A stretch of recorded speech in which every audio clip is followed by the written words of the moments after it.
James Helder, IFL TV, MTK Global. With me, I've got promoter Eddie Hearn. We're in New York, Long Island. Yo, James, what up? What's going on? You want a hot dog with that coffee?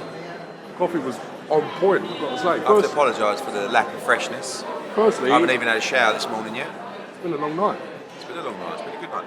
Yeah, I really let myself down last night because I come back to the hotel and I didn't really eat a lot. I didn't really have much dinner and I thought, do you know what, I feel quite... You know, James, when you're a little bit blessed with the belly department, when you don't eat too much, you actually feel better, don't you?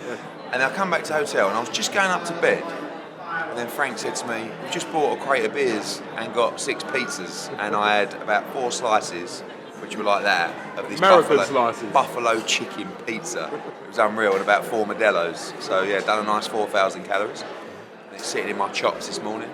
We've had a long run of events and now I can't wait for a few weeks of fitness before we get ready for a big December. Now, before we talk about the long run of events, I want to reflect a little bit today. It's been 9 weeks of travelling on the bouts pretty much. I want to talk a little bit about Matchroom USA sort of card, the first... You love this attire, you love this apparel, don't you? It's very cool. It's very cool. First hurrah for Matchroom, if you like, in the United States. How do you assess last night's show? It was good. I think it was a solid 8. Really good undercard action. Conor Benn was great. Had a brilliant first TV fight with the Hebrew Hammer, your new favourite fighter.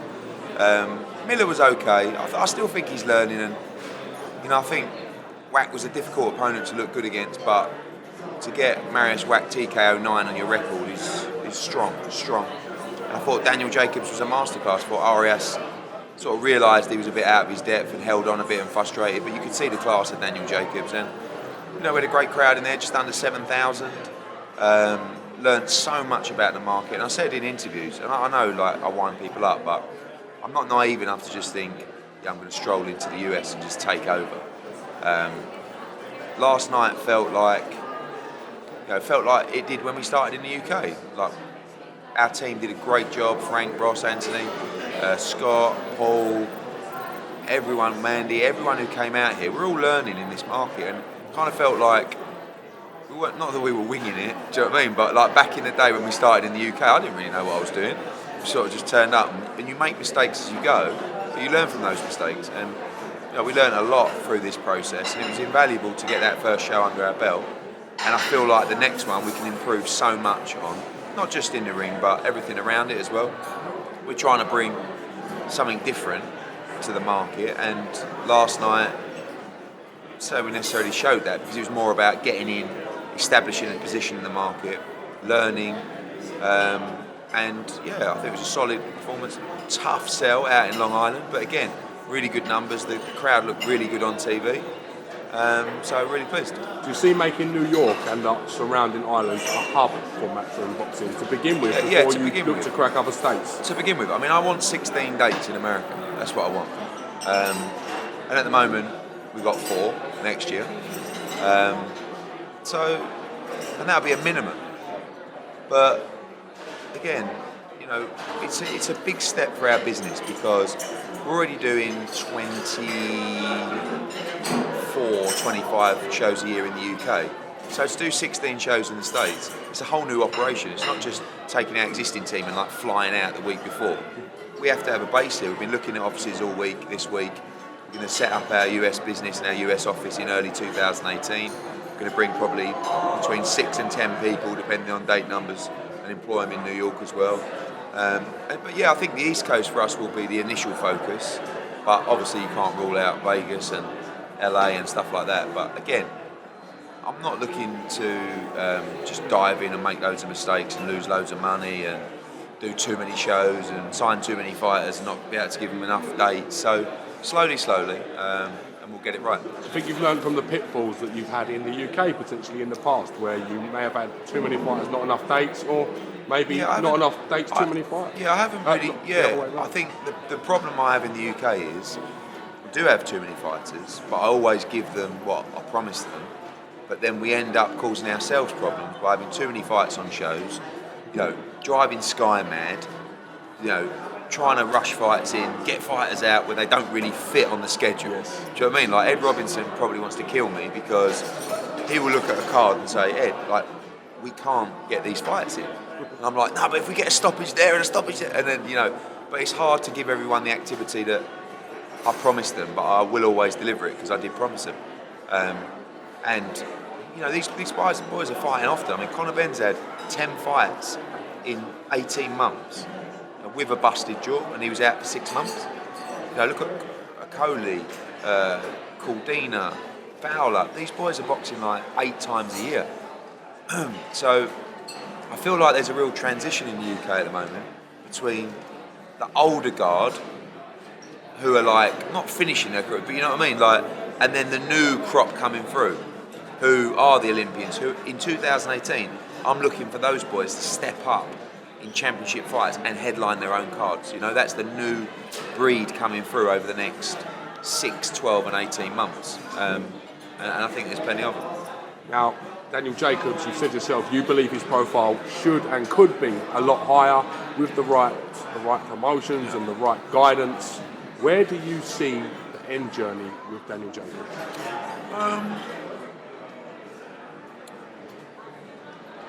don't want to, like, I can tell you things honestly that the fans aren't really interested in, but I look at someone like Daniel Jacobs and I think, okay, like last night was great business for Daniel Jacobs, right? And the fans aren't really interested in business, but obviously the fighters are, and if I'm doing good business for the fighters, I'm going to get the best fighters around. So you look at someone like Daniel Jacobs, you think, right, last night he earned a shitload of money. He boxed in front of 7,000 people in Long Island on HBO. He put in a masterclass. He didn't get a mark on him. Was hardly breathing through 12 rounds. And then I look at that as a really successful night. You know, the fight could have been a little bit more entertaining, but from a business move, you know, and he's an educated guy. He's an experienced guy. So really, we want to build the profile whilst banking the dollars before we go in to the you know, the big 50-50 gamble, if you want. Do you know what I mean? So he would fight Canelo or Golovkin next, no problem. But I'd still like him to have 1 or 2 more, build the brand, build the profile, and put him in a position where we're not calling those guys out, we're just the natural guy. Do you know what I mean? So like people say, you know, are you chasing the winner of Saunders against Lemieux? Not really, but if they want to fight Daniel Jacobs, no problem. Do you know what I mean? Are you chasing Canelo Golovkin? Not really. We want to put ourselves in a position where that's just the fight.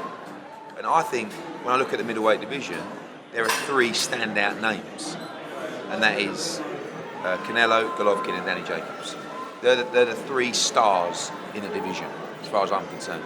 And then you've got some really good talent, like top fighters, Billy Joe, Lemieux, Charlo, like all these guys, really good fighters. So with Danny, the aim is just to keep raising the profile, to go again in March or April. In America, fighters, like, it's mad. They fight like once a year and they don't even know what they're doing. Look at Errol Spence. Errol Spence beat Kell Brook in May, outdoors, in England, come over and won the title. I haven't even seen him. Do you know what I mean? And he's not boxing until like January or February or something like that. That's madness. How can you build a... He should have been everywhere after the Kell Brook fight. He should have been out boxing again in September. You can't become a star by putting a performance like that and then going missing and then boxing like 8 or 9 months later. So the key for Danny is this week we want a new date and we're going to put it in the diary. That's going to be in Brooklyn in March or April. And then whether that's Lemieux or Saunders or whether that's Golovkin or Charlo, that's fine, but that's our date. Do you know what I mean? So we're in control of our destiny. If it's not those, we'll fight someone else. You know, top middleweight contender, whatever, then we build another card, and then we go again in September.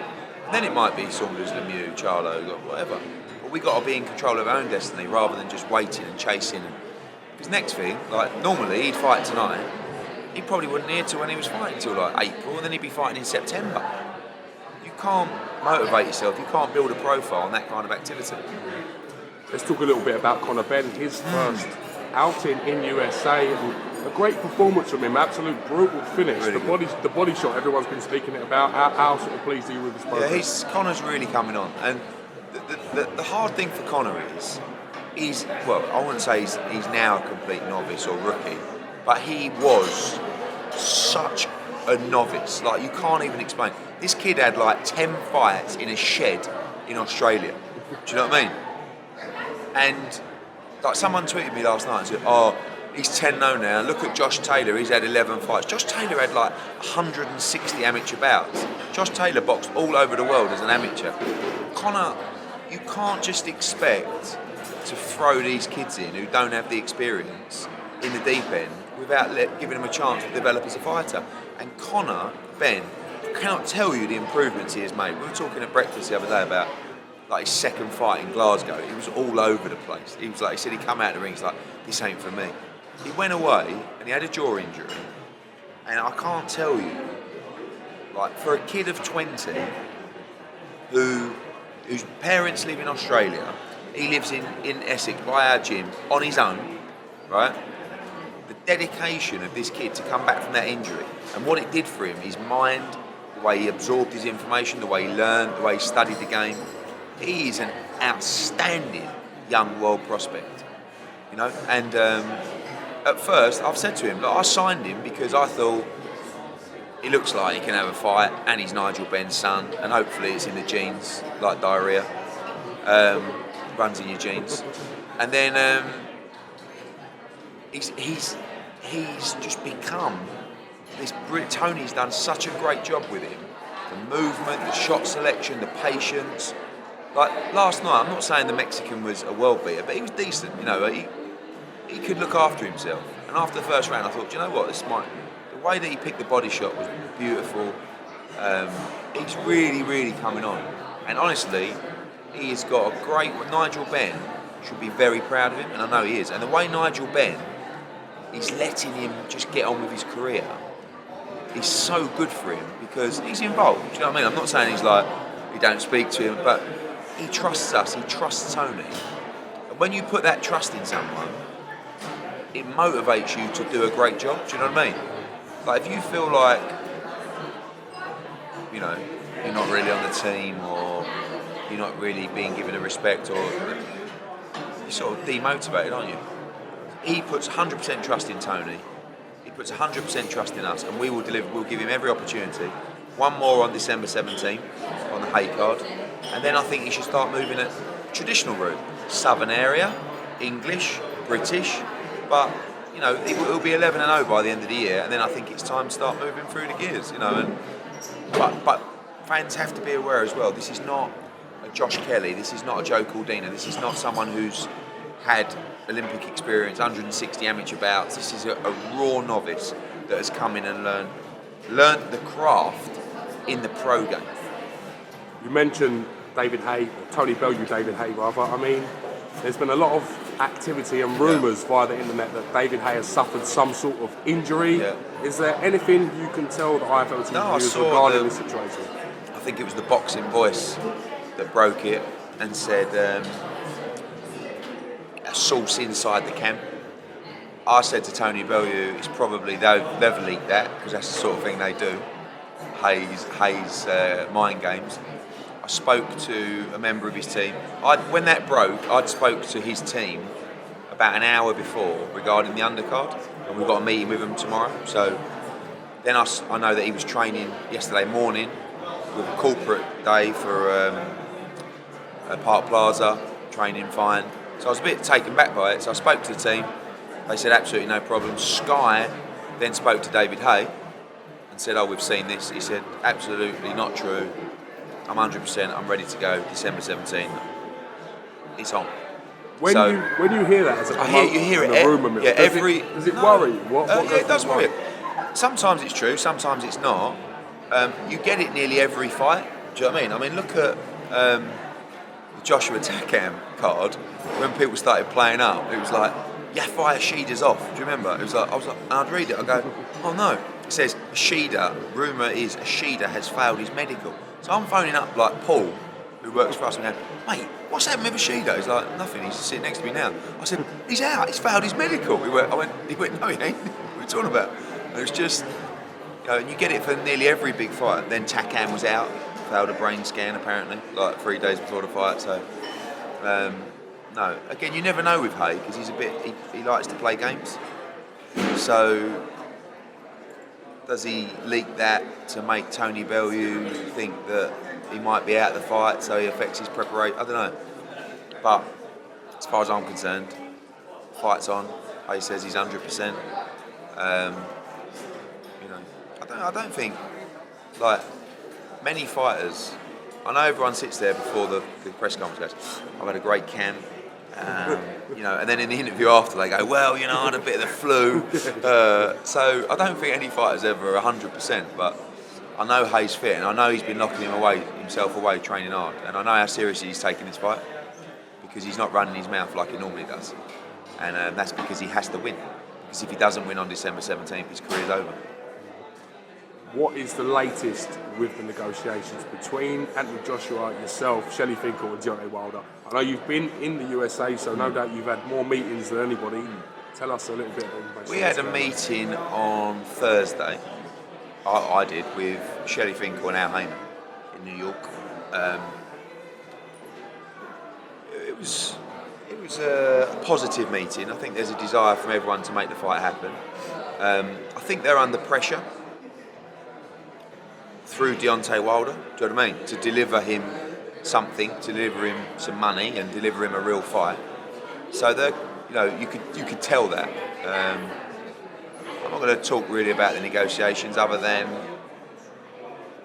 we're going to sit down, look at venues, dates. Obviously, split is the tough bit, and we talked about doing it in March or April. We talked about maybe both of them boxing on the same card in March or April, then doing it in the summer. We talked about outdoors in the UK. We talked about doing it in Vegas. They want it in Vegas. We'd like it in the UK.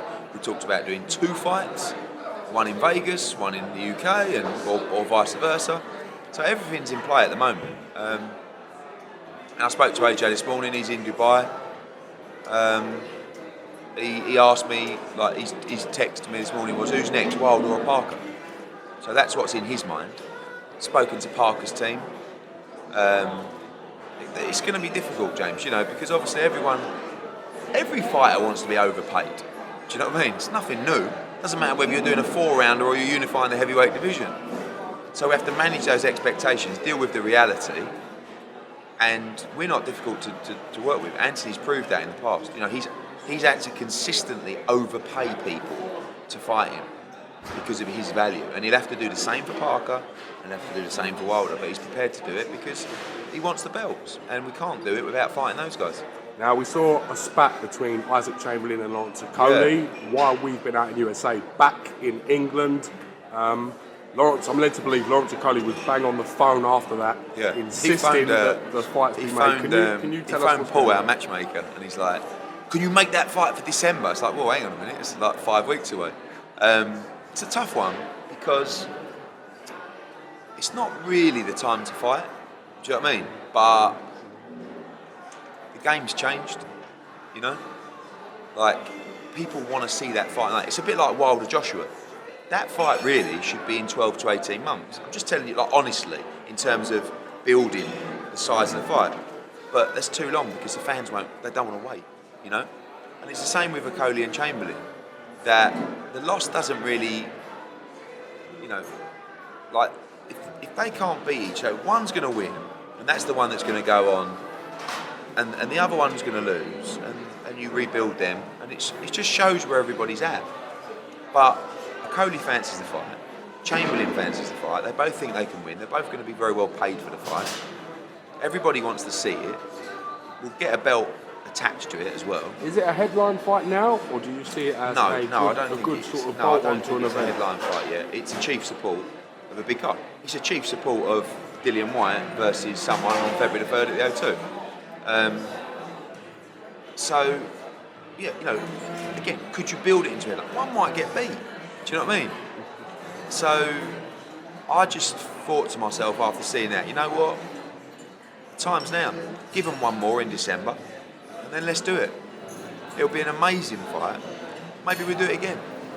You know, maybe then they go away, they have a couple more, and they fight each other again. You know, you can't. In this game now, if you're treading water for too long, you become irrelevant.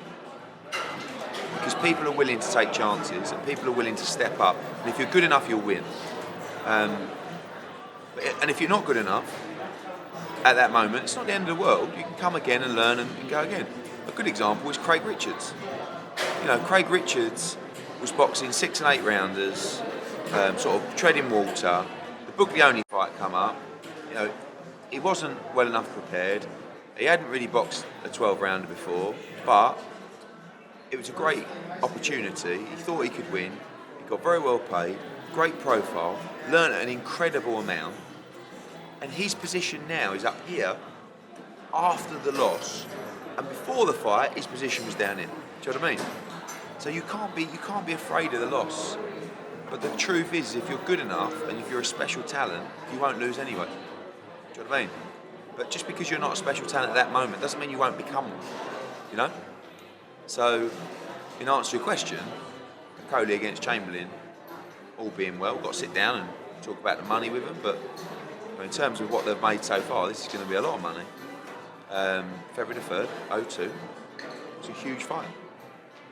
Let's talk a little bit about going forward from here. I know you've been on the road for what seems an eternity with shows. How are you motivated at this point to drive Matchroom and yourself forward? What makes you get up every morning and think, I'm going to go to work today, I'm going to make things work? It's a good question. I don't know. My wife sometimes asks me the same thing. You know, I guess the same thing that makes my dad get up every morning at 70 years old and at 6 o'clock in the morning and get in the office and just smash it. I mean, his energy is boundless. I mean, it's just incredible. Like at 70, he makes me look like a fat slob who just, you know, and he motivates me. And I want to take the business further than where he's taking it. And that's probably what I think that's subconsciously as well. I don't sit there every day and go, I must beat my dad and take the business, but I think that must just be in me because I feel like what I do is not normal in terms of the work that I put in. And people sometimes take the piss out of it when I say, you know, about the commitment that we make. It's like, it ain't a proper job. It's not like you're on the site all day from what it's a different kind of draining intensity and pressure, you know, of getting up in the morning, not finishing until 2 or 3 in the morning, to things that, you know, like after the Joshua fight, falling through, the pressure, the stress. And after the Joshua fight, it knocked the bollocks out of me. On Sunday, I was so ill, I couldn't even get out of bed. I'd like man flu. But it went on for like a week. And Monaco was hard work as well. But it's a sickness, really, that boxing is a sickness, and you've got it as well, and so has Coogan. It grabs you, and you can't. You just, you know, people say, how long are you going to do this for? And I say, you know what? God, I don't know. We've got left in our Sky contract 4 years. Maybe we'll look at it after that. But the truth is, you can never leave it. You know, even my dad, who doesn't work in boxing anymore, he can't. He knows, you know, he's always watching the videos, he's always watching the fights, he's always asking me questions about who's boxing who, you know, and it's a bug, it's in you, and it can never leave. And it's a shit business, and it is a shit job. You know, I know people will think, shut up, you're travelling here, you're travelling there, but it's a shit job. Like, it's the greatest job in the world at times, but it's not a nice business to work in because the highs are incredible and the lows just knock the bollocks out of you. But it's been a really, really tough, long spell of 9 weeks on the road. And the hardest thing really is the effect it has indoors, you know, with your missus and the kids and stuff like that, because, you know, luckily the rewards that Matchroom has brought to our family, we're blessed with that, but the sacrifices you have to make are that you can't sometimes be a regular dad, you know what I mean? And that's hard, but also you're trying to provide for them moving forward, the future of the business for generations and generations, and that's what we're driven to do. It's a family business. It'll always be a family business until I sell it. No, because I always wind my old man up there. But that's really what drives us, and he's dedicated his life to Matchroom, to grow the business for me and generations beyond, and that's what I'm doing. And I can't. I know we always joke about silver spoon and turn it gold and all this sort of stuff. He's from a council estate in East London. I'm not, So what he's achieved will always be much, much more impressive than what I've achieved because I've got a head start. So the only way I can be impressive is to go beyond that. Do you know what I mean? And that's when I'm talking about America, and that's when I'm talking about doing different things in the UK and moving to Dubai and the Middle East and expanding the business, because I just can't keep Matchroom bubbling because it's already bubbling. How could I be a success? The only way I could be a success is by changing the game and by making a mark over time, and hopefully when I leave the sport, people will say, fuck me, that Eddie, what he done for boxing was unbelievable. And coming here feels like it did when we started in the UK. Because when I started in the UK, and trust me when I say, I don't believe I've changed, or we've changed since we started in the UK. We've just become dominant and we've just taken control.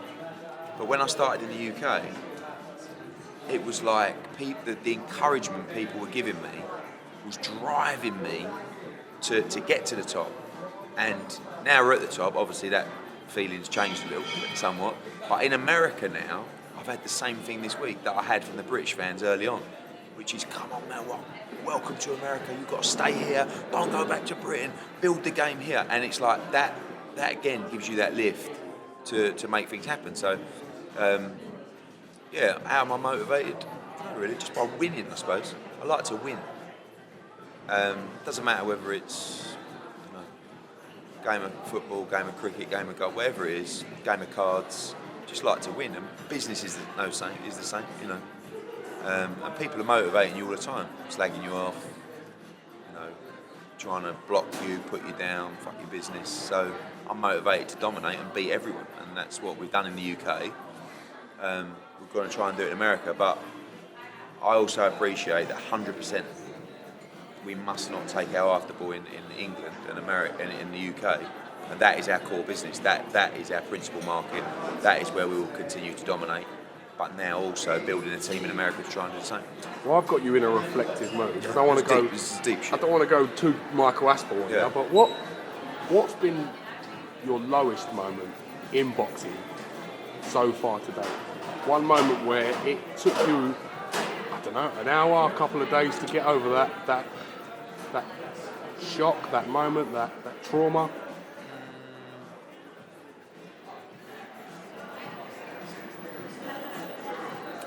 I don't know. I think like anything, when you start something and you start experiencing, I can't really call it a bad time because bad. It's just like an unfortunate time in business, like something happening. In the grand scheme of things in life, things will happen to you that at the time feel like it's the end of the world, but in reality, once you gain experience of that situation, it affects you less.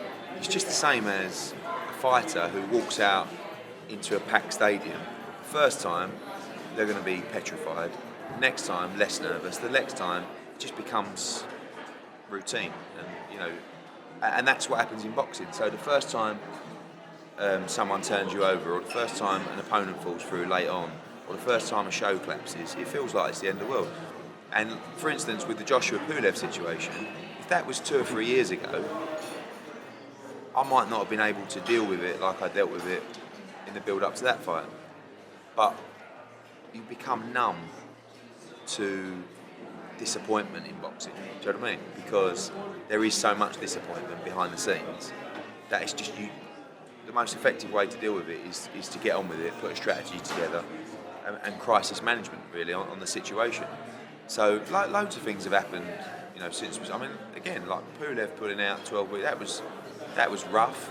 I Loads of stuff. I mean, we haven't really had a lot of fighters sort of leaving, so to speak, but probably at the time when Frampton left, the first time when I had the fallout with McGuigan, that's probably about 4 years now, something like that, 5 years.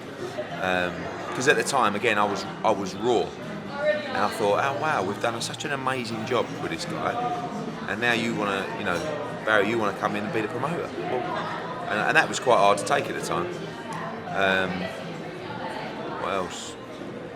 Kel losing to Errol Spence was quite rough, because I knew what that meant to him. Do you know what I mean? And I knew, and I felt as though he got a lot of stick that night. Where really, people talk about fighters quitting and stuff like that. It's different when you busted an eye socket and you've broken one in the fight before, and the doctors told you carry on, you go blind, and it's. Yeah, listen, so many now, but it's like with boxing, sometimes things go so well, you're waiting. It's like, it's a weird feeling. People go, oh, you're flying at the moment. I'm thinking, do you know what? Fuck, it's all about to go tits up in a minute. And then that was probably before the Joshua fight, and then all of a sudden Pulev goes out, yeah, but I don't. Luckily now, because of how long I've been in the game, sort of down feelings, you sort of just manage them and realise that it's the toughest thing. Like I said, going back to the family, is you bring, as anyone would in a business, you bring your work home, of course, and not just as in working at home. You bring your attitude home and your feelings home. So sometimes I'll come home, I'll be a complete miserable arsehole. Like when I remember, I think I hadn't seen the kids for, 3 or 4 days, and then Pulev pulled out, and literally it's as I was walking through the door, and it's like, I had to say to Mrs, listen, I'm really sorry, but I need 2 hours now to deal with this. It's like, yeah, but you haven't, you ain't seen them before, but you can't just turn your phone off for 2 hours and say I'll deal with it then. The phone's going mad. Every journo's calling you. Rob McCracken's calling, Callis, and you have to deal with it then. Coogan Cassis is calling. Coogan Cassis, he was calling me and texting me, I know. So, yeah, listen, I'm blessed to be in such a great job and have a great business, but it means a lot to me, and I'm very motivated. Maybe if it wasn't our family business, maybe I wouldn't have the same drive, but I guess deep down it's the drive to outperform my old man, which we've always competed against each other since I was a kid, and it's he sits back and watches, and I know that he's proud as well, because he sort of puffs his chest out when people talk about me, and they call him Eddie Hearn's dad now, where I've like that, Ed, just fill up a whole card. So you can carry on what he was, mate. I can't remember what I was saying now. So Barry being known as... Oh yeah. So he laughs now that everyone says, oh, you're Eddie Hearn's dad. You know what I mean? And my whole life I've been Barry Hearn's son. So no, he called me before the show last night, and he was like, I'm so proud of you. Doing a show in America. I'm watching tonight. I'm staying up and that's like, that makes you feel great. So we've always been competing against each other, and he's a great role model, because not just because he's a good dad, but it's just the energy levels and the zest for life. Like he sometimes, if we're going somewhere to a meeting or whatever, he'll pick me up at, I don't know, say at 6 in the morning, and I'm sort of like, as you do, like you and Coogan the same. I get in the car, I open the door, he's like, right, all right, son. I'm like, all right, Dad. He's like, buzzing, absolutely buzzing for today. Buzzing I am, feel great, had a great sleep, done a workout last. I'm looking at him thinking, mate, are you for real? But it's incredible to have that drive at that age. Because I'm 38, so he's 32 years older than me. I haven't got his drive now, let alone having it in 32 years. But I think I'm a little bit better than him. So, but maybe I don't quite have his drive and his work rate. So maybe we balance out. But we're a good team, and I feel good. Looking forward to getting home and having a couple of weeks at home. Yeah. But now, people say, oh, you can have a few weeks off. It's like, we've got to plan the schedule for 2018. You've got to book the venues now, February, March, April. Book the fights now, make the fights. Plan every fighter's strategy, every fighter's schedule for the first half of the year. So it doesn't really stop, but the time away from home will stop now. Really till February, because we've got the London shows in December. So it'd be nice to spend some time with the kids and just do normal things. Now, I know you're a collector of good people. Everyone that works at Matchroom has come across and come from a different place, whether you've found them, nurtured them, or whatever the case may be. Who will be heading up the USA sort of branch? And have you found any good people that you sort of got in mind for that position? We've got a great team at Matchroom. You know them all. Very young, very motivated. And again, I'm sort of saying, oh, it's tough being on the road. They're with us. Do you know what I mean? And some of them don't have families, and most of them don't, because they're a little bit younger than us. But still, they're in relationships. You know, they've got a life, and it's really a way of life doing what we do. Same for you and Coogan, and a lot of people in boxing. Boxing is life. You know, that's the same for me. So, you know, Frank has done an incredible job over the last couple of years. I view him as one of, or if not the best in the business at what he does. You've got Anthony on the PR, Ross on the commercial side, Scott on the social media, Paul now on the operations, you know, Karen, Mandy. I mean, there's a wonderful list of people who work with us. And they need the rest as well over the next couple of weeks. Everyone's we had breakfast and it's like, I can't wait to get home. And I said, right, who's going straight to the office? And they're like, no, we're going home. You know, see you Tuesday. So it's a case of looking at who wants to come and work in New York, or if you want to stay in the UK, balancing it out. We've had, 24 top championship fighters approach us in the last 2 months to sign with Matchroom Boxing. And it's too early to do that. We don't have the dates yet. But we've also had 12 boxing people approach us to work for Matchroom. So if we get these 16 dates, which is where we need to lead to be, we need a top team. You know, we need a head of operations, we need an accounting team, we need a legal team, we need a social media team, we need a PR team, we need a branding team, we need a fighter liaison team. So it's building a whole new business out here. But you can't do it without dates, because it doesn't matter how good you are. If you don't have the TV dates, you're irrelevant. You know? I believe I'm the best promoter in the world. If I didn't have a TV contract, I wouldn't even be here. You know what I mean? I'd be in the city, trading.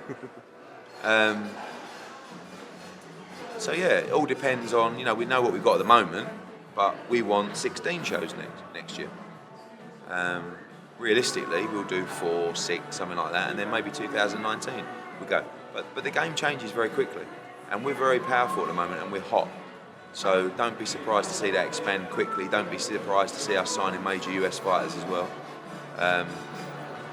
But probably what I'm most excited about at the moment is building the UK 2018 Q1 schedule, because I'm looking at it now and the venues and the potential fights, and I just feel like boxing's now in a position where fighters are going to take risks, and so are managers, and we have to say to them that there'll be certain fighters that I'll say, that's the fight for you, right, or that one.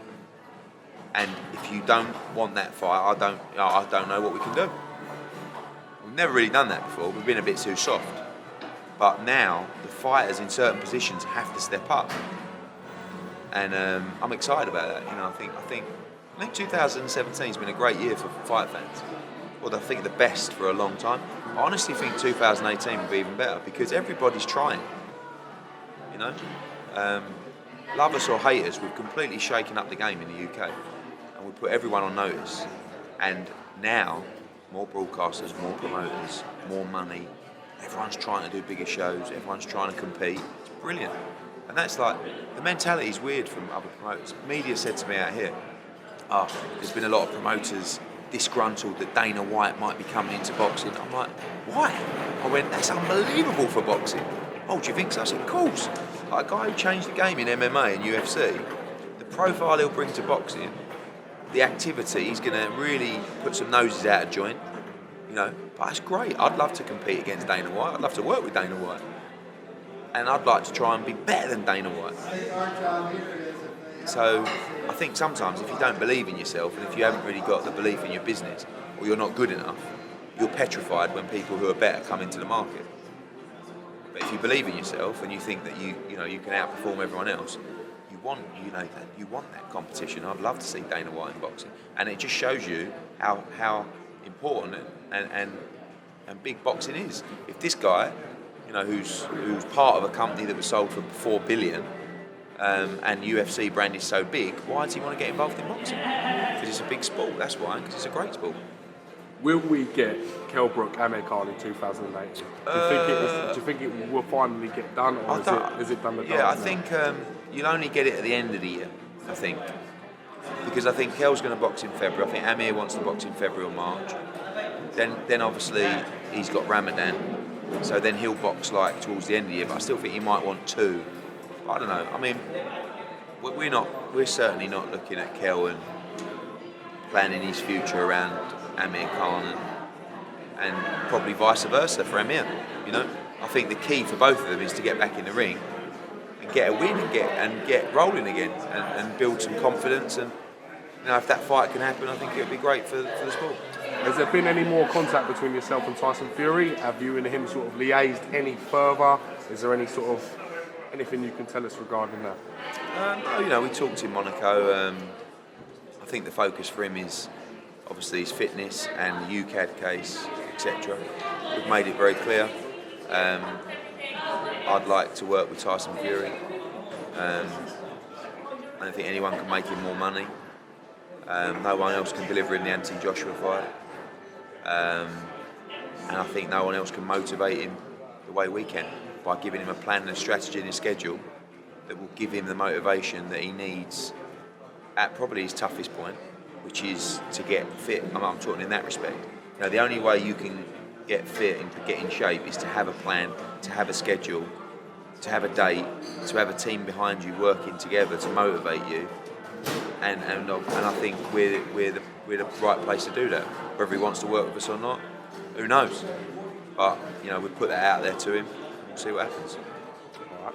Anything you want to add before we sort of go just to the airport? Thanks for all the support over the last 5 years, but particularly the last 8 or 9 weeks. It's been a great year. It's been a very long year.